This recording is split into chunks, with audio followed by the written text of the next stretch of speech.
Tonight, 3 whistleblowers say security at Australian military bases and embassies has been significantly compromised by deliberate fabrication of information to fast-track security clearances. The 3 former defence workers say they were given direct instructions by senior defence staff to fabricate security checks on civilian and military personnel. They say the fake security clearances have left a gaping hole in Australia's national security and compromised ASIO's records. John Stewart has this exclusive report.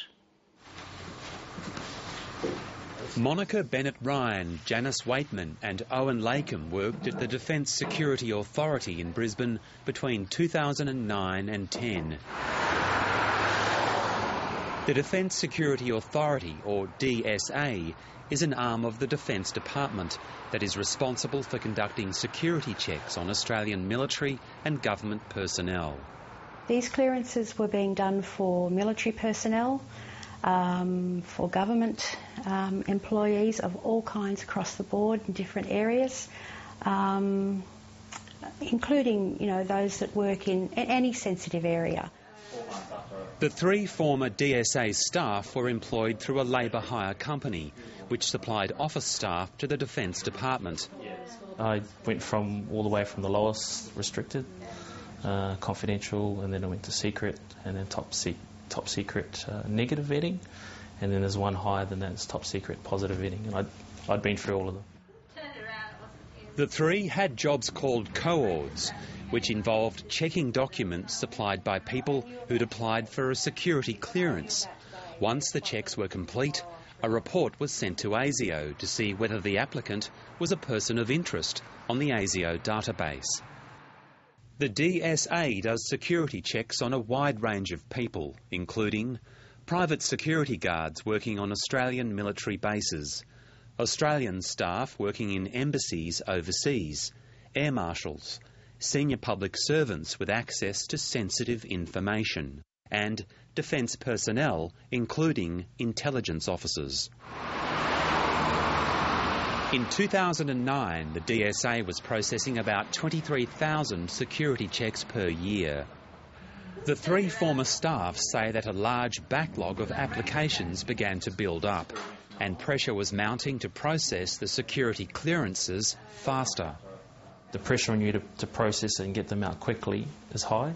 So if you don't meet those standards and meet that pressure to get your numbers up, then you're going to lose your job. It was this pressure that the 3 say led to what they believe are thousands of falsified security checks, with information invented to fill in gaps on security applications, including top secret level clearances sent to ASIO. Information like where you live or previous employments, they didn't really care about that stuff. Just make it up, put in some dates, put unemployed for periods that were missing, addresses, just put the area address, find a street, or kind of make some information up to fill in those gaps. And they say the instructions to invent false information from the lowest to the highest levels of security clearances came directly from senior defence staff. There was a large percentage of the applications that came my way that did have gaps, did have problems that needed to be phoned up about. I would think probably at least 25%. And the analysts started to get impatient with me because he said, well, this is what you do. And we do this all the time, and this is manufacturing certain birth dates, filling in gaps of addresses. I put a couple aside, about 3 or 4 applications aside from this day's work, and I said, are these, this has this problem, this has this problem, this has this problem, this has this problem, there's not enough addresses here, there's no proper dateline for employment, think questions like that. And this one of them didn't have a birth certificate. And so it was a case of these problems exist, and what do you want me to do about it? And I was told these words, be creative. The 3 former DSA staff say the information they invented was done at the behest of their Defence Department bosses, who didn't want to make the extra phone calls. Trying to fill those gaps and making it less of a problem for senior management and the other vetting officers was probably the main priority as a co-auditor. The 3 also say that travel information in top-secret clearances was invented about where civilian and defence personnel had been overseas and who they'd met. They also claim that the falsification of security checks included those of staff who were applying to work in Australian embassies. Sometimes they wouldn't give the city that they went to in a certain country. You just pick a city that they went to. Sometimes some would write Asia, so you just pick a country and that, and certain things like that. So an applicant could say they travel in Asia, yeah, and then you would just make up that they... I would choose China because it's one of the main countries in Asia. All 3 former DSA staff say the biggest compromise to security vetting involved a failure to check private security guards who had applied to work on Australian military bases. The former DSA staff say they were told to invent information in the guards' applications to fast-track the process. It was their addresses, their workplaces. They didn't give all their information about relatives, etc. So it was bypassed. Some of the people didn't even supply birth certificates, and that was just let go. They were from all over the world, and some of them were from places where our men are fighting.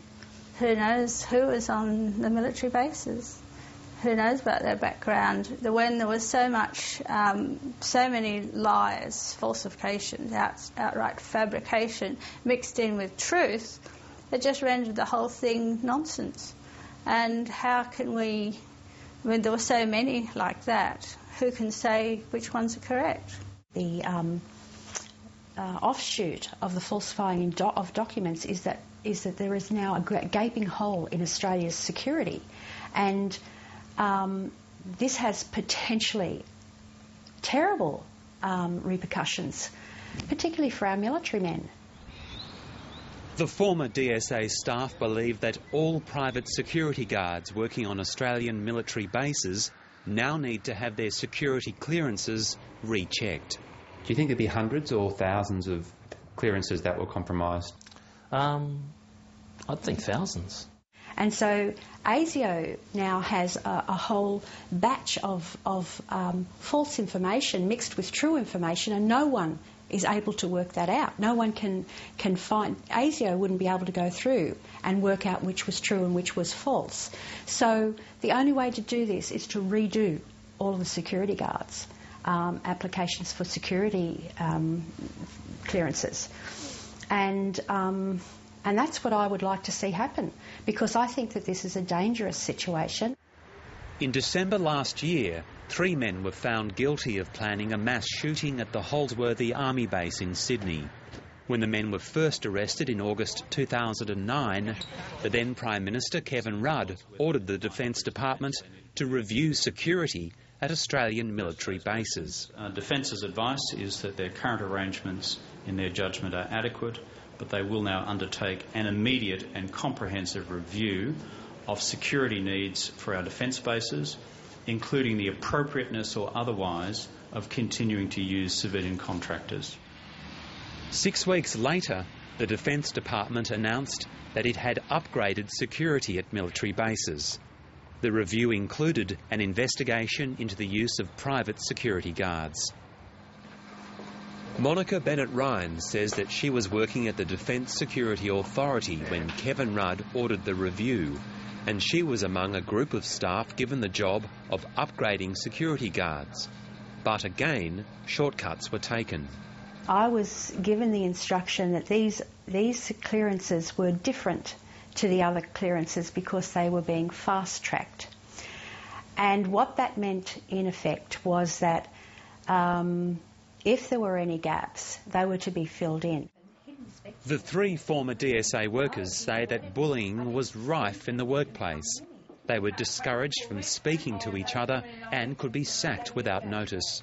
Monica Bennett-Ryan says that when she asked questions about the fabrication of information in the security guard rechecks, defence managers moved her to a desk beneath an air conditioning unit.